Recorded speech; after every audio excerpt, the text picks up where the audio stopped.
Fala pessoal, tudo bom? Estamos chegando com mais um Mara Bitcoin Podcast. Hoje o tema é daqueles bem bons, porque a gente vai falar sobre se Bitcoin pode ser centralizado. Eu sou a Cacá, aqui comigo está a Carol, nós somos as fundadoras da Era Bitcoin, uma escola de Bitcoin. Então, se você quiser aprender tudo sobre Bitcoin, esse é o lugar. A gente tem a nossa plataforma, a gente tem Instagram, a gente tem YouTube, a gente tem podcast, então você pode aprender de diversas formas sobre Bitcoin, tem nosso blog também. Carol, tudo bem contigo?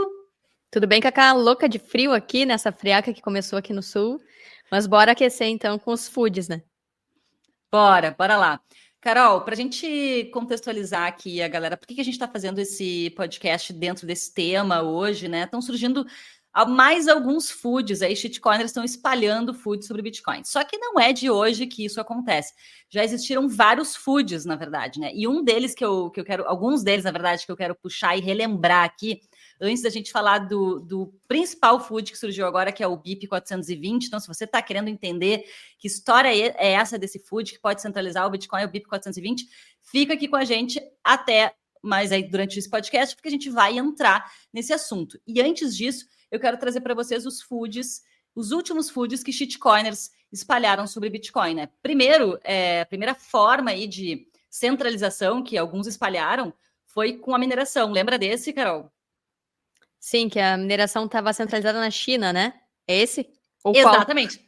Exatamente. Até 2021, falavam que a mineração do Bitcoin estava centralizada na China. Só que com a proibição da China, a China proibiu a mineração de Bitcoin por lá, esse food, ele acabou caindo por terra, né? Os mineradores, eles foram para outros locais e isso não atrapalhou em nada a rede. A rede Bitcoin continuou funcionando normalmente. Aliás, vem funcionando desde a sua criação sem parar.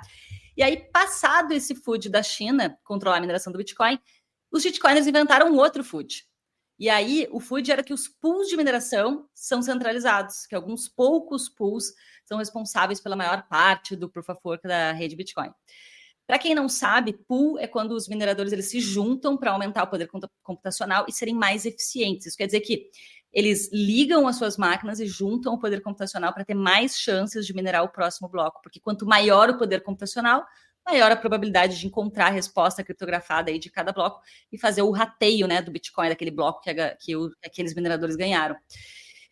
Isso é um pool, né? E esse food ele não faz nenhum sentido, porque por mais que o hash rate esteja mais concentrado em determinados pools, em determinados países, os mineradores eles não têm poder de mudar as regras da rede, né, Carol?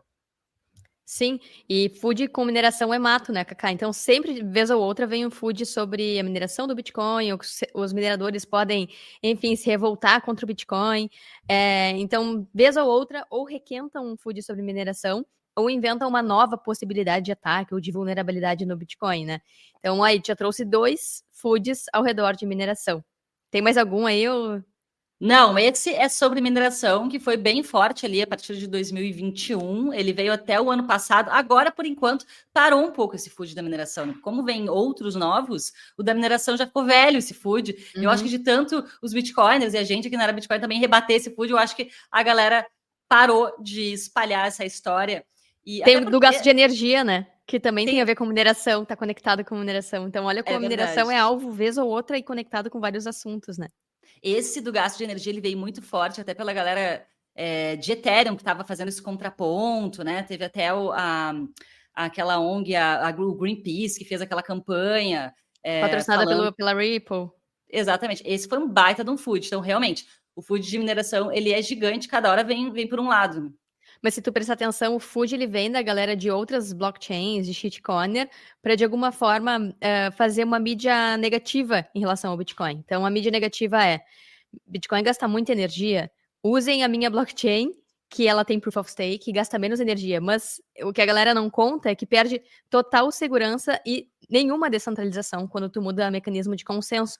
Então, inventa um fato negativo sobre o Bitcoin, para justamente trazer a sua blockchain como solução. Isso aí é um golpe de afinidade, né? Ou uma espécie de gaslight, na verdade. Tentar confundir as pessoas para elas acharem que aquela afirmação é verdadeira. Quando a gente começa a olhar os fundamentos do Bitcoin, da própria blockchain que aquela pessoa está promovendo, ela é muito mais insegura e centralizada do que ela faz parecer quando ela está atacando o Bitcoin para promover os outros protocolos, né? E a gente já volta com o Área Bitcoin Podcast. Comprar Bitcoin faz parte da rotina de todo Bitcoiner, mas muitas plataformas ou têm taxas altas ou não facilitam a nossa vida. Na Bipa, você consegue programar compras automáticas de Bitcoin mensais, diárias, semanais ou até de hora em hora. Ainda não tem uma conta na Bipa? É só clicar no link aqui na descrição, baixar o aplicativo e abrir a sua conta usando o código ARABITCOIN. Com o nosso código, você pode ganhar até R$60 em Bitcoin nas suas primeiras compras. Então bora acumular sats. Qualquer pessoa pode comprar, investir e guardar Bitcoin por conta própria, sem depender de bancos e corretoras e sem medo de perder dinheiro em golpes ou com estratégia furada. Quer aprender tudo sobre Bitcoin? No Bitcoin Starter você vai encontrar mais de 100 aulas do básico ao avançado, com tudo o que você precisa saber para proteger o seu dinheiro da inflação e construir riqueza no longo prazo. Clique no link aqui na descrição e aplique o cupom AREAPODCAST para ganhar 5% de desconto na sua inscrição. E se você pagar em Bitcoin, o desconto fica ainda maior. O próximo ciclo de alta vem aí, bora se preparar. E voltamos para o Área Bitcoin Podcast. E aí surgiu um outro food recentemente, que é que os devs do Bitcoin, eles centralizam as decisões da rede, ou seja, a gente então estaria na mão de alguns poucos devs que têm aí o poder de fazer as atualizações que rolam no Bitcoin Core. E aí tem 2 pontos, Carol. Primeiro que o Bitcoin Core, ele é um software de código aberto, ele é open source. Então, qualquer pessoa pode contribuir com sugestões de melhorias e atualizações. E essas sugestões ou propostas, né, elas se chamam BIPs, que significa Bitcoin Improvement Proposal. Como o Bitcoin é um software, então ele passa, né, por atualizações para melhorar a segurança e a privacidade da rede e até, inclusive, a escalabilidade. Né? Então, é normal que essas atualizações sejam feitas, né? Ele não está totalmente escrito em pedra, assim, ele precisa justamente que atualizações sejam feitas porque as pessoas da comunidade vai discutindo, novas necessidades vão surgindo no Bitcoin, mas sempre preservando a segurança e a descentralização. E essas BIPs, então, são as propostas de melhorias que qualquer pessoa pode apresentar. Eu posso apresentar, a Carol pode apresentar, quem está nos ouvindo aqui pode apresentar. E uma proposta, ela só é efetivada depois de muita discussão. Isso porque qualquer mudança no Bitcoin só acontece se tiver consenso e certeza de que aquela mudança não vai trazer vulnerabilidades para o código. Inclusive, se você que está nos acompanhando aqui quiser ver todas as BIPs que estão propostas, né, que estão sendo discutidas nesse exato momento no Bitcoin, está tudo no GitHub. Eu vou, inclusive, deixar o link aqui embaixo para quem quiser olhar, futicar, né, ler essas propostas, o que a galera está discutindo. E aí, Carol, a gente chega no mais novo food que os shitcoins estão espalhando por aí, tá? Eles estão dizendo que o Bitcoin pode vir a ser centralizado a partir de uma BIP, de uma atualização, que é a BIP 420.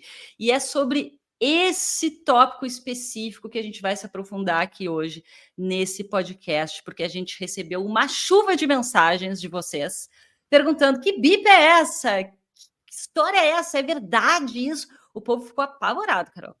Cacá, o que tu falou é muito interessante, né? Então, Bitcoin é um código aberto que passa por consenso. E para que alguma proposta de mudança seja ativada na rede, precisa passar pelo consenso da rede. E o que isso significa, né? Isso significa que é muito difícil mudar o Bitcoin.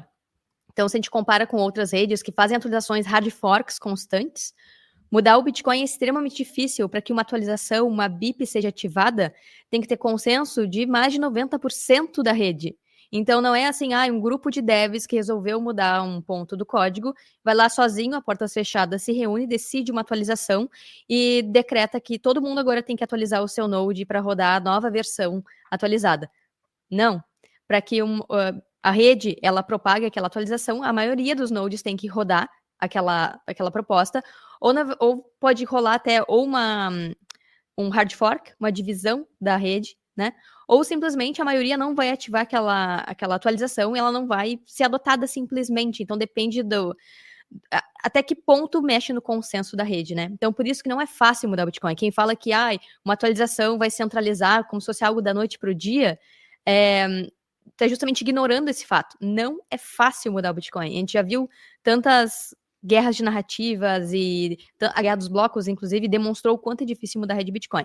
E agora, entrando no que tu comentou sobre BIP 420, tu quer falar alguma coisa ou quer que eu já dê um panorama sobre essa Não, atualização? isso me lembrou de Taproot. A gente vivenciou essa Boa. discussão de Taproot, né? Essa atualização que foi feita na rede Bitcoin. E levou 4 anos de discussões ali até, de fato, ela ser ativada e precisou de consenso da rede. Teve uma votação dos mineradores, teve todo um processo. Não foi, como a Carol disse, do dia para a noite.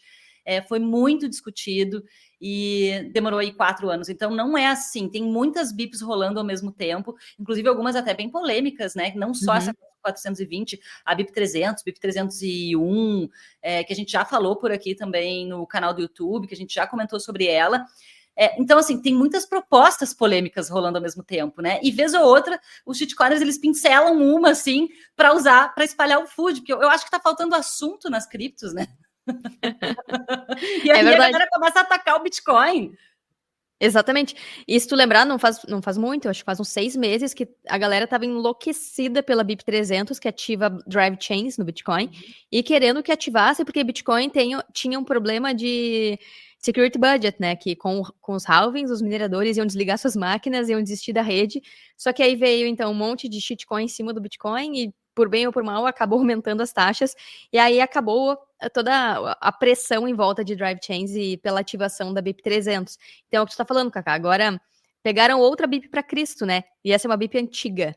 Exatamente. A BIP 300 e 301, a gente estava lá na TabConf em agosto, e era a grande discussão. Todo mundo queria assistir a palestra era o Paul, né? Que é o cara que criou a BIP 300 e 301, era o Paul e o Luke Dash Jr., eu achava, no palco.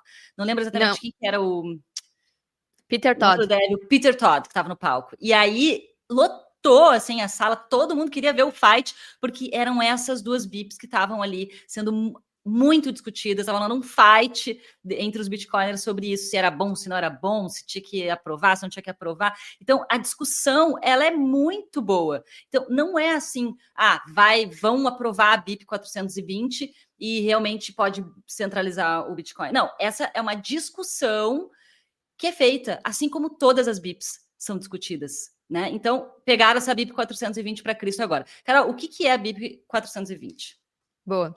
A BIP 420, em resumo, ela ativa OPCAT. Então, tem pessoas que falam OPCAT ou BIP 420, tem até uma galera botando esse termo, né? BIP 420 no handle do Twitter, que, na verdade, é um opcode antigo. Então, para entender a BIP 420 e OPCAT, tem que entender o que é um opcode. Opcode é uma função, né, que quando você escreve ali um script na rede Bitcoin, numa transação, você pode colocar uma função ali, que vai dizer para a blockchain como que ela tem que ler ou executar aquele script.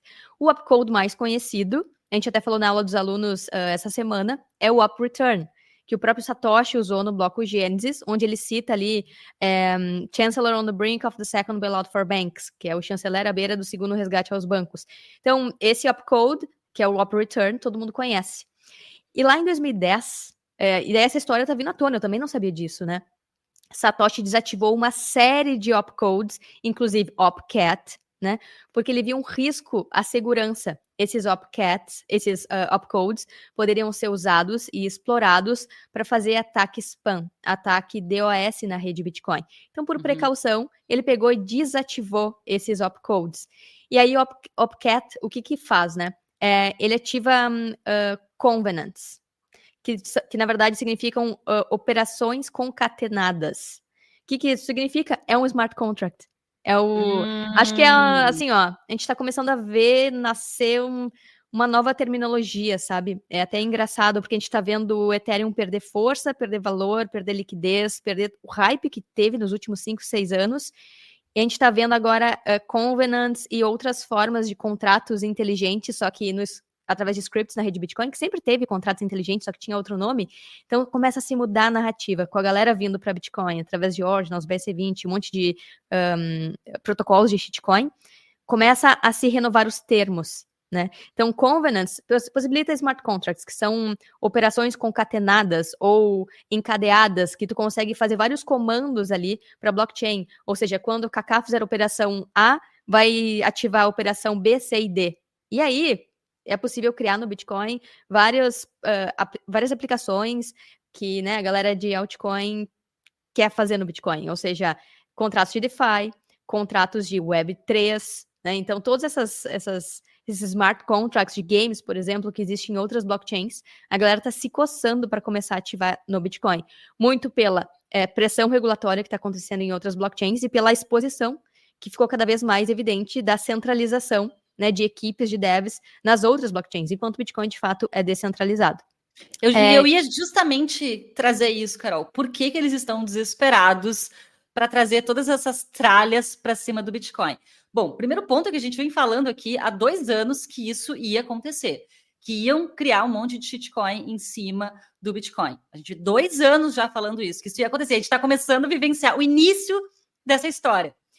E eu ia justamente trazer isso. Por que eles estão querendo trazer essas tralhas todas para o Bitcoin? Por que não ficam com as tralhas lá dentro das blockchains deles? Se isso é tão bom. Tá, então aí esse assunto ele tá polêmico, porque tem vários devs de Bitcoin que são maxi, que se preocupam com o Bitcoin e tudo mais, e seguem os conceitos e fundamentos do Bitcoin, apoiando o Opcat, por exemplo. Tem o Andrew Poelstra, que já deu várias entrevistas, eu tava esquecendo o nome dele, né? Puxei assim do centro do cérebro. Não, eu senti aqui tu puxar. Falando por que ele apoia, né? Porque ele diz que, bom, com outras opcodes, se fosse ativado antes de Taproot, por exemplo, tudo bem, poderia ser usado para fazer um ataque spam na rede Bitcoin. Porque o que acontece, tá? Só voltando ali de como funcionam essas transações que permitiria criar, né, através de Opcat e Covenants. Poderia criar contratos estruturados, poderia criar condições para gastar Bitcoin, né? Poderia criar transações em looping. E aí essas transações em looping que estão sempre ativas, tipo contratos eternos, sabe? Que não param nunca de ocupar espaço na blockchain, poderia ser usado como um ataque spam para lotar a blockchain Bitcoin de informação, de dados, de foto de gatinho, de shitcoin, de coisas que não transações que não são monetárias. Então esse é o medo, né? Poderia criar espécie de cofres que evita que a pessoa perca o Bitcoin, mesmo se a carteira der um bug, ou se ela perder as seeds, ou dá para criar vários tipos de contratos que ainda não existem no Bitcoin, por causa dessa limitação em relação aos scripts que existe hoje. E aí, segundo o Poelstra, com ativação de Taproot, que limita ali essa região do opcode de Opcat a 520 bytes, não teria esse problema de gerar um ataque spam. Ou seja, como tem uma limitação de espaço a ser usado, não tem como lotar a blockchain, como aconteceu com Solana, por exemplo, que criaram inscriptions em Solana e, travou 3 vezes aí no início do ano, né? Tiveram que reiniciar a blockchain. Mas o que aconteceu? Ativaram Opcat na testnet do Bitcoin. Então, a gente vai ver como é que vai evoluir a ativação de Opcat, como que vai evoluir, se vai ter algum problema, só que a testnet do Bitcoin recentemente teve um cara que conseguiu explorar ela e ela bugou geral. Então, mas ela bugou geral porque não tinha ajuste de dificuldade. Então fizeram um ataque spam, conseguiram explorar, acelerar e muito a criação de novos blocos, e como não tem o ajuste de dificuldade que tem na rede principal, na blockchain Bitcoin tem o ajuste de dificuldade, e é um mecanismo, enfim, super importante que evita um ataque inflacionário, né, e que evita também acelerar a criação dos blocos, é justamente o que traz a previsibilidade para a rede Bitcoin. Então a testnet agora está sendo reconfigurada, os devs estão tentando resetar ela de alguma forma. Mas a testnet foi feita para isso, né? Para galera criar protocolos, criar todos os tipos de transação e testar BIPs que podem ser ativadas no Bitcoin e para dar tudo quanto é problema antes de ativar na blockchain oficial. Então, esse é o debate que está rolando agora, né? Será que ativa, será que não ativa? Agora com o Taproot, que tem essa limitação, talvez não corra o risco de ser um ataque spam. Então, tá um quebra-pau. Tá, beleza. Até aí, deu para entender o que é essa BIP 420, querem ativar esse... Opcat é OP_CAT, Opcat, né? Opcat. Querem ativar esse Opcat, então que possibilitaria a criação de novas de smart contracts, né, Carol? É isso? Isso, seria criar 90% do que existe em altcoin no Bitcoin. Peraí. Voltando. Tá, então até aqui deu para entender, Carol. Então eles querem ativar nessa BIP 420, querem ativar esse OPCAT, que escreve OP_CAT, para justamente poderem criar aí smart contracts, trazer o Web3, trazer outras histórias de outras blockchains para poderem ser criadas em cima do Bitcoin. Agora, o ponto é como que essa BIP pode centralizar o Bitcoin? Que pode ser criada novas coisas no Bitcoin, a gente já entendeu. Agora, como que essa BIP pode trazer centralização para o Bitcoin? Que é isso que estão espalhando por aí, que essa BIP vai centralizar, vai deixar o Bitcoin centralizado. E a gente já volta com o Área Bitcoin Podcast. Comprar Bitcoin faz parte da rotina de todo Bitcoiner, mas muitas plataformas ou têm taxas altas ou não facilitam a nossa vida. Na Bipa, você consegue programar compras automáticas de Bitcoin mensais, diárias, semanais ou até de hora em hora. Ainda não tem uma conta na Bipa? É só clicar no link aqui na descrição, baixar o aplicativo e abrir a sua conta usando o código ARABITCOIN. Com o nosso código, você pode ganhar até R$60 em Bitcoin nas suas primeiras compras. Então bora acumular sats. Com a inflação aumentando e o custo de vida ficando mais caro, a conquista dos seus objetivos está cada vez mais distante. O Bitcoin pode te ajudar a acelerar sua liberdade financeira e o primeiro passo é entender como ele funciona. Quer aprender a investir em Bitcoin com estratégia e segurança para multiplicar patrimônio nos próximos anos? Clique no link aqui na descrição e conheça o Bitcoin Starter, o curso de Bitcoin mais completo e mais bem avaliado da história. Aplique o cupom AREAPODCAST para ganhar 5% de desconto na sua inscrição. Se você pagar em Bitcoin, o desconto fica ainda maior. E voltamos ao Área Bitcoin Podcast. Tá. Então lembra que eu falei antes que ela pode criar condições para gastar Bitcoin. Então, tal transação só vai acontecer se tal evento acontecer. Tipo, se. Então, cria condições, né? E aí, qual que é o receio? Que a partir desse tipo de possibilidade se force condições como KYC. Ou seja, só vai poder enviar Bitcoin para Kaká, para o endereço dela, se ela tiver correlacionado o endereço dela com KYC.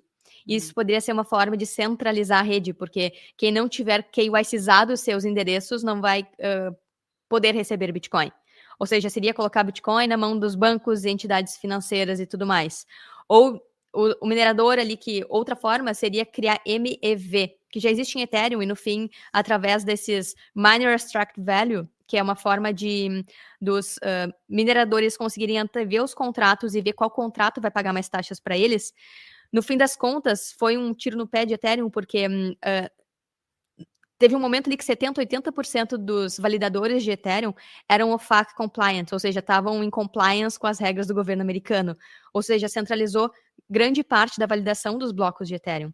E o receio é que, a partir desse tipo de atualização na rede Bitcoin, se crie mecanismos de MEV, dos mineradores conseguirem antever contratos, antever qual taxa eles vão receber, inclusive se as pessoas fizeram KYC. Então, esse é um receio, tá? Mas tem muita coisa para rolar, caso isso realmente seja possível. Os governos teriam que, de alguma forma, ou atacar pools, ou atacar os próprios mineradores, né, para só permitir entrar transações do bloco que tenham KYC, por exemplo. E aí fazer um ataque governamental, por exemplo, à rede Bitcoin. Então, esse é o grande receio. Só que, para mim, esse é um receio muito final, sabe? Não é viável, porque essa atualização, ela traz tantos riscos anteriores e de segurança para a rede Bitcoin e de aumentar armazenamento de dados e também, talvez, até de centralização em armazenamento de dados, por exemplo, ativa esse protocolo. Porque é aquela coisa, né? É a teoria dos jogos. Pode ser que o ataque não venha da forma como você espera. Como aconteceu com Segwit e Taproot.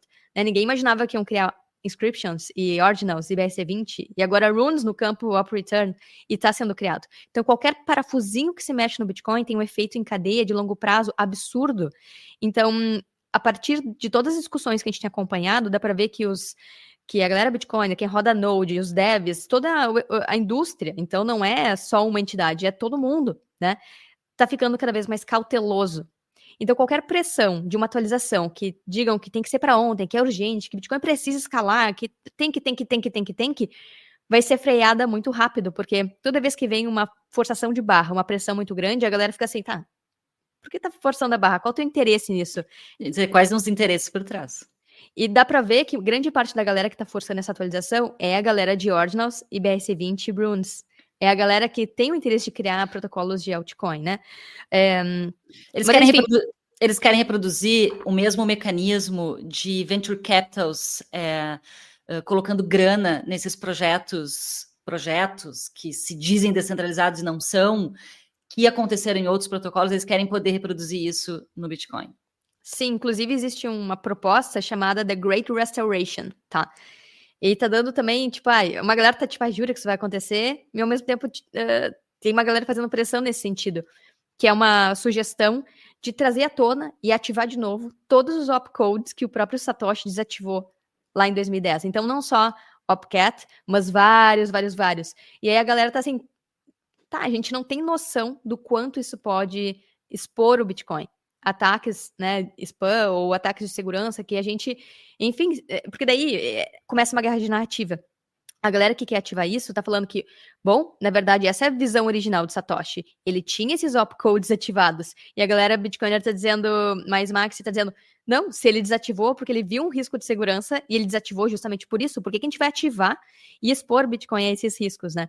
Então, começou um debate muito parecido com lá na época de Bitcoin Cash, 2014, 15, 16, e que duas visões muito distintas de como que Bitcoin deveria evoluir começam a entrar em debate e isso começa a acelerar muito, né? Começou lá com Drive Chains e aí já migrou para outra BIP. E tem uma galera falando que, inclusive, isso pode causar um fork, né? Um hard fork, uma divisão na cadeia. Mas, assim, eu acho que não vai ser aprovado isso tão cedo.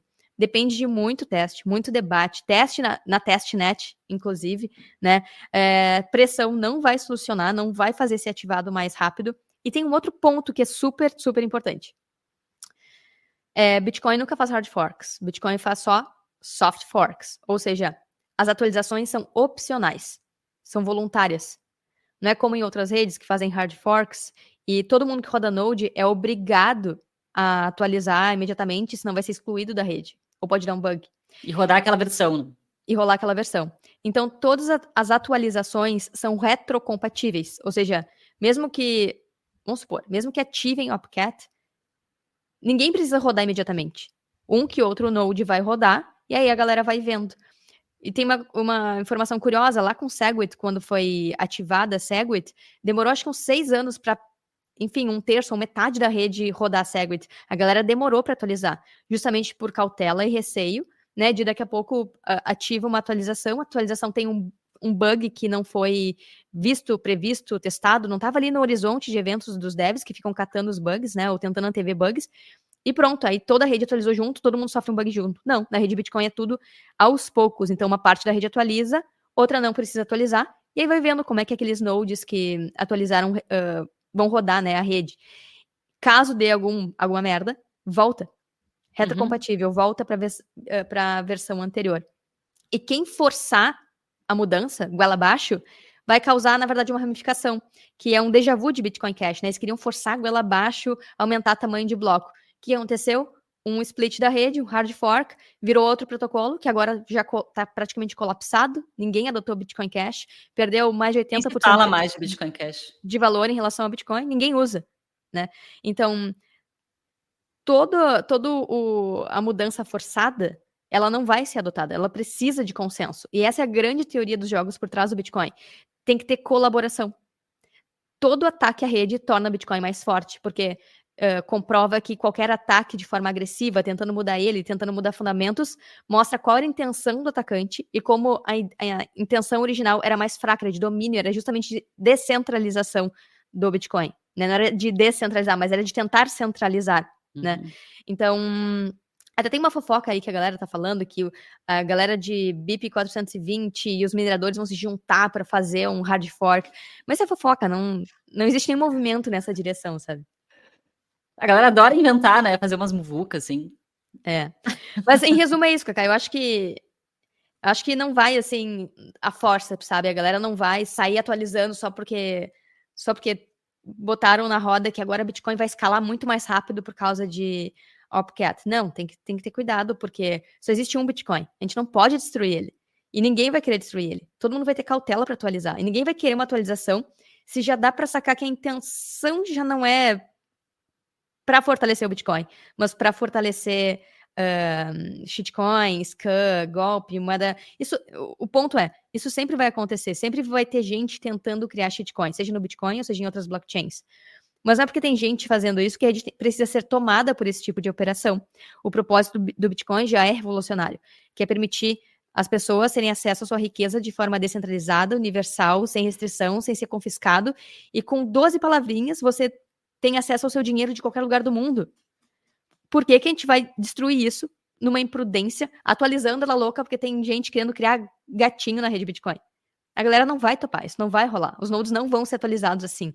Então, por isso que todas as atualizações que foram feitas, Segwit, Taproot, foi depois, como tu falou, de muito debate e a galera considerando elas como boas atualizações para o futuro do Bitcoin como uma rede monetária e não como uma rede degenerada para criar um cassino. Depois dessa, não há nem mais o que dizer, né, Carol? Incrível, é isso aí. Pessoal, Bitcoin não vai morrer. Essa atualização possivelmente vai ser ainda muito discutida, possivelmente ela nem aconteça, tá? É um FUD que está rolando agora, essa BIP 420, tá saindo nas notícias. Antes de tu encerrar, Covenants pode ser ativado através de outras implementações.